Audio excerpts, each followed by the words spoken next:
Welcome to Polished-ish. Polished-ish is where real stories meet real lessons.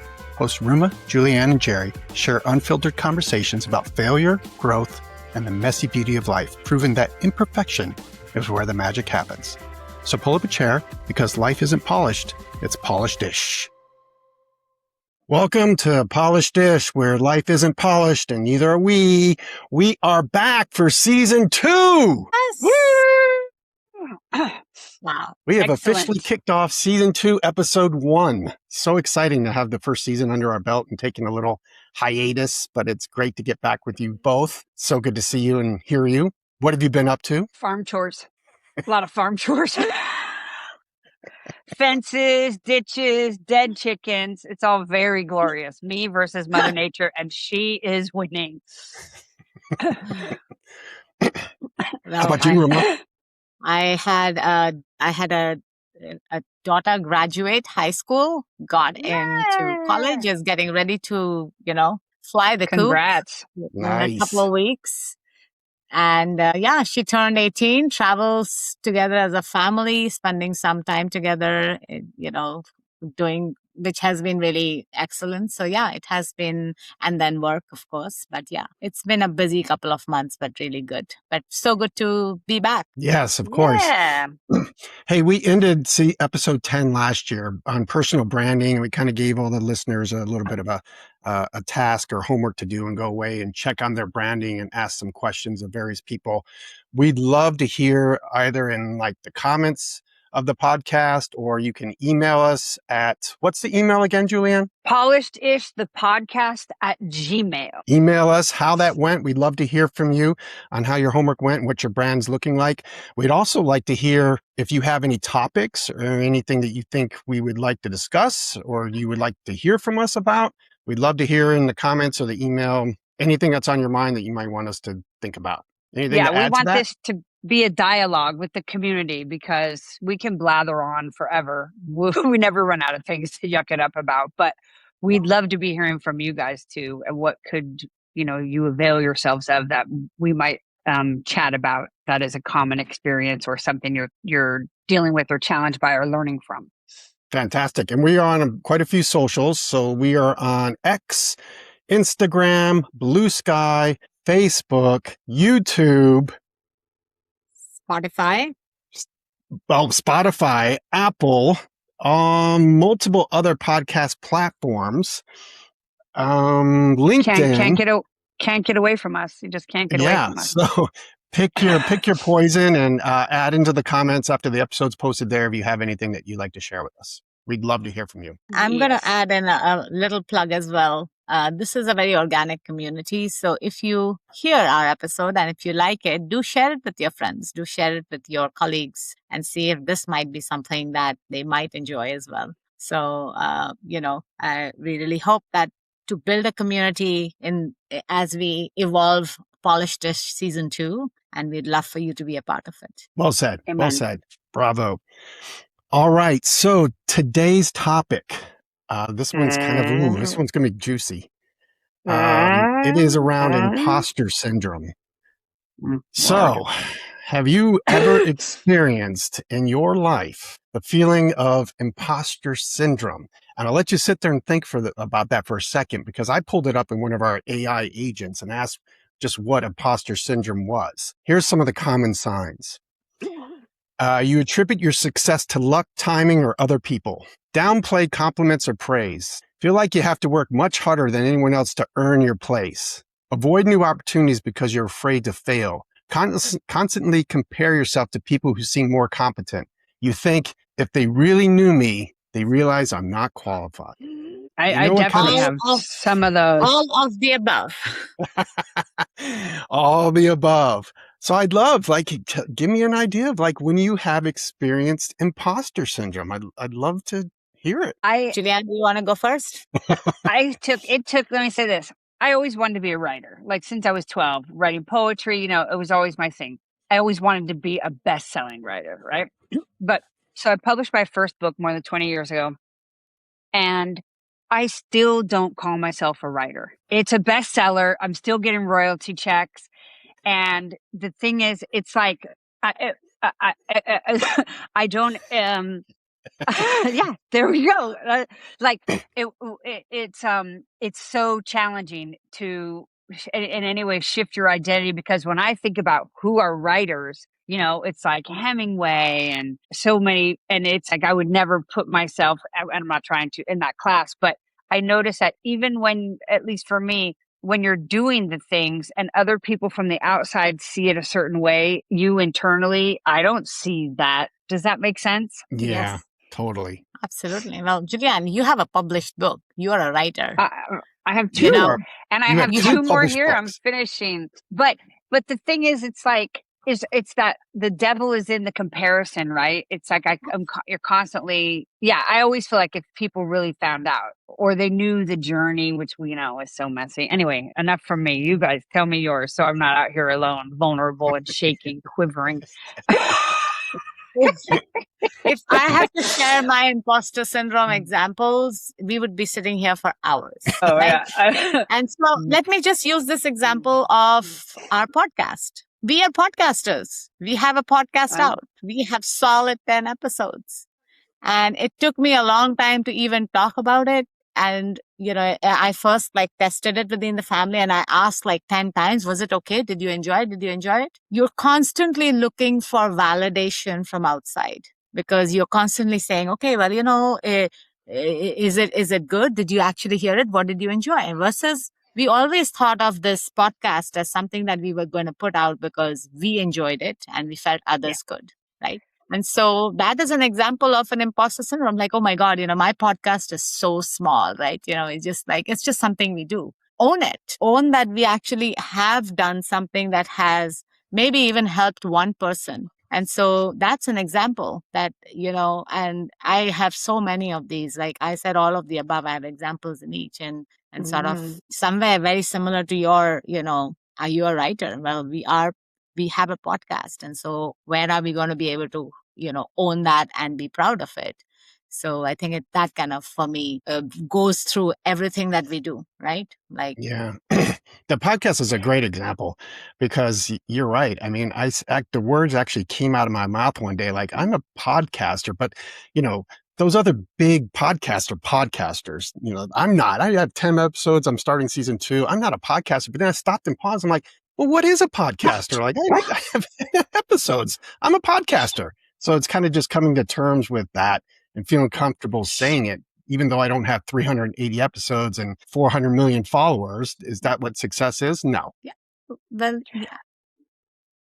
I still haven't said I'm a podcaster. I haven't even, no, it totally resonated, Ruma, when you said that. No, even I always feel like if I'm in job discussions or work things, do you know what I'm saying? It's like, I feel like some of the tension is this. There's something very admirable and attractive about staying humble, right? Remaining at the same time, not totally underselling your accomplishments. Do you know what I'm saying?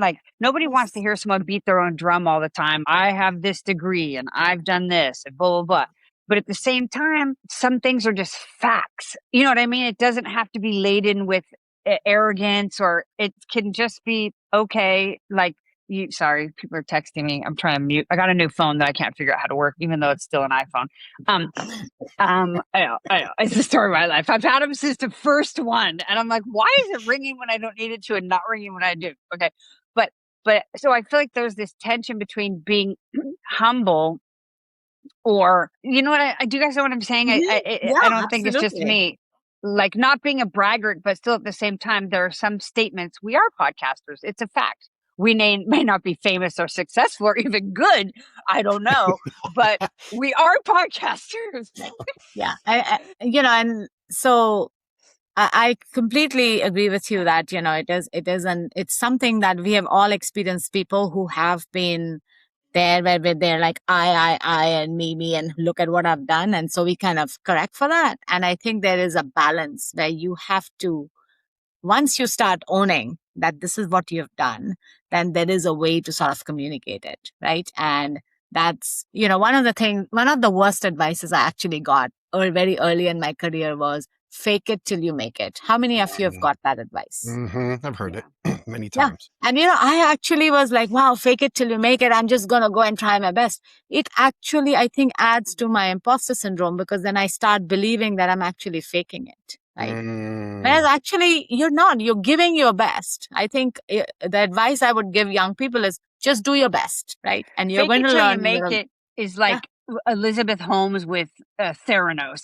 That's fake it till you make it. That gets you in jail. Like, you know what I mean? We want to stay on the other side of that piece of advice. Like, and at one point, this was like, I remember this distinctly when I came back from my mat leave the first time, and I had no idea where I was, what I was doing. And this person comes up to me and with all good intent told me, just go to the meeting and fake it till you make it. And I was just like, yes, that's what I'm going to do. And then it kind of sunk in me that, oh, actually, I'm faking it. I actually don't know how to do this right. I actually did not do that meeting well, right? Whereas none of those were true. And so maybe, we are not faking it. We just give it our best. And then we continue to improve and give ourselves the room to make some mistakes. Do you think imposter syndrome leads to people not speaking up and sharing opinions or suggestions or solutions?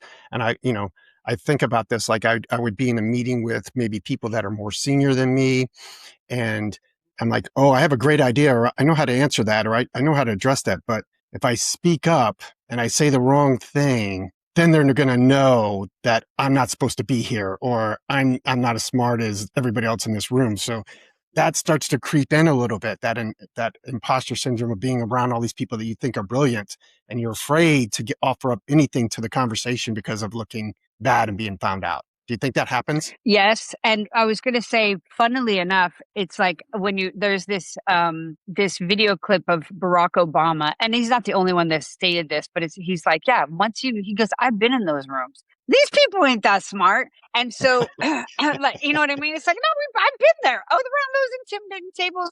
Nah. And I think that, and it's kind of ties into some of the stuff we've already said about humility, is I feel like one of the things I've always been really good at is asking the dumb question, like, mostly just because it'll seem really obvious, and I'll ask it, and then people be like, "Gosh, I'm so glad you asked that because I didn't want to be the one." And I think there's some real power in being able to just say, like, I'm not sure about this, or I don't know, but you know what I mean? Like, and maybe that's a female thing. We'll couch it. But go ahead, Ruma, what were you going to say? I agree, and I absolutely think that if you are entering into a room thinking you don't belong there, if you're entering into the room thinking, oh my God, everybody else here is smarter than me, you are absolutely not going to sort of be able to challenge, ask questions, etc. Because you're starting off with saying, oh my God, this is like, just being here is such an honor, right? How dare I, right? And so, yes, we may be losing out, and that's where it is incumbent on folks around the room to sort of make that place and space for everybody. But just know, this is after, just know nobody is going to give you a seat at the table unless they think that you actually are going to contribute or be able to bring something there. So the fact that you got there is that there's something in you that they believe can bring value. So believe that, and that'll be sort of the first step to sort of get through it. But yeah, there's plenty of evidence that you're qualified. It's you are just discounting that in your own mind. Correct. You were asked to be there because multiple people feel like you have value to add, and they know that. Correct. And you're just discounting that in your own mind. Correct. And that ties back into I lost my train of thought. It happens. It happens. Oh, please, all the time. It'll come back to me, and then I'll interrupt and blurt it out. Go ahead. But it's good to talk, because I feel like a lot of people feel the same way. I mean, I hardly ever met anybody or heard anybody say they haven't felt imposter syndrome at some point in their career, in their life. Heck, being a parent, sometimes you feel like an imposter. So, I mean, it goes across the gamut. Yeah, absolutely. Well, I feel like in meetings also, there's always those people that will dominate the conversation, right? And somehow they're esteemed as, but it's just like, just because you talk a lot doesn't necessarily mean you have more or more important things to say. And when it comes to imposter syndrome, like you said, Gerry, it's like, okay, I'm in the meeting. Am I going to open my mouth and confirm what I think they suspect? You know what I mean? Yeah. Or can I Yeah. just sit here quietly and go unnoticed, Yeah. But there's nothing ventured, nothing gained. You know what I mean? If you don't at least put it out there, because I feel like the people in meetings that talk too much, we get tired of them, right? Like when I was at Columbia, teaching at Columbia, we had these meetings where everybody was given a couple pennies. Those are the number of times you have to talk. You had to throw a penny in, and then you could speak. And that balanced it out, because when you were out of money, I mean, you had to really think if what you had to say was worth it. Were you going to contribute? Because there was a lot of, in an academic setting, everybody loves the sound of their own voice. Yeah. So it's like, in this meeting, everybody gets 3 pennies. We'll expect that you spend them all, and nobody can spend more than that. And then it's like, it was good. I mean, it was just like one strategy, but I liked it. Yeah, I love it. What are other ways of overcoming like imposter syndrome that you guys can think of? Like, obviously, maybe writing down your wins and tracking your wins so that you validate, hey, I am doing a good job, helping and documenting it. I like this thing I saw recently. It's actually documenting your failures. Like I need to get better about being told no, because even with my writing, I have so much writing, but the rejection of sending it out. And instead of only celebrating your thing, it's like building that muscle. So then you like because you're only going to get to yes after a certain amount of no's. So just starting to plow through the no's so that you just get desensitized to it, right? And I think it might be the same thing as, nothing ventured, nothing gained, forcing yourself to speak up in meetings, taking notes of it, even if it didn't go well. Because then it's like you look back on it a week later, it's like, actually, that was horrible in my experience. But in reality, then when you reflect, it wasn't so bad. I literally just read about these strategies maybe yesterday. And I was like, those were actually pretty good, because if you write down those things and then you look back a week later, you wouldn't have even maybe remembered them.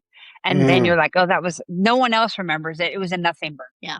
No, I think I absolutely love that. And personally, what I tell people is that myself and anybody who asks me this advice, I have teenage girls, and I really try to sort of, because this comes in early, right? This is not something that happens. It comes in early. And so it's basically say, unless you believe in yourself, nobody else will. So first is to start with that place of positive affirmation that, I know these things and I also don't know these things, and I'm ready to work on these things, but there is something here that I will bring value. And you only need one yes. You don't need 10 yeses. You just need one yes. And that is good enough to get started. So start with a place of believing in yourself, and then things kind of will work out. Yeah. And I think separating your feelings from facts. Look at the facts. There's facts that got you to where you are, and those you can't dispute. And that's why maybe we do have a seat at that table. Maybe that's why someone has asked your opinion about something. Separate those feelings from those facts, and then I think you also can be successful. I love that. I think that's a really good advice. Yeah. Because I think it kind of in general, just because you feel a certain way doesn't mean it's true. So it's like you could just acknowledge it and then let it go. But there are facts. Exactly. Yeah, absolutely. I Another problem solved. Well, hey, we're coming up on time. I think this was a great conversation. I missed you guys. I missed talking with you guys. And we encourage all the listeners out there to put something in the comments. If you agree, disagree, there's some topics you want, you have some ideas of how to combat imposter syndrome, we'd love to hear it either through the email or through the comment section. Follow us on social medias, and we will see you for episode 2 of season 2. Absolutely. I'm going to add in the description of Ruma Bhagat, the podcaster. I hope you guys both do as well. And I'm proud to share what we have done. And I encourage everybody to be proud to sort of recognize what they do and really, focus on that. Fantastic. Good. Yeah, all right. Agreed. Until next time. Bye.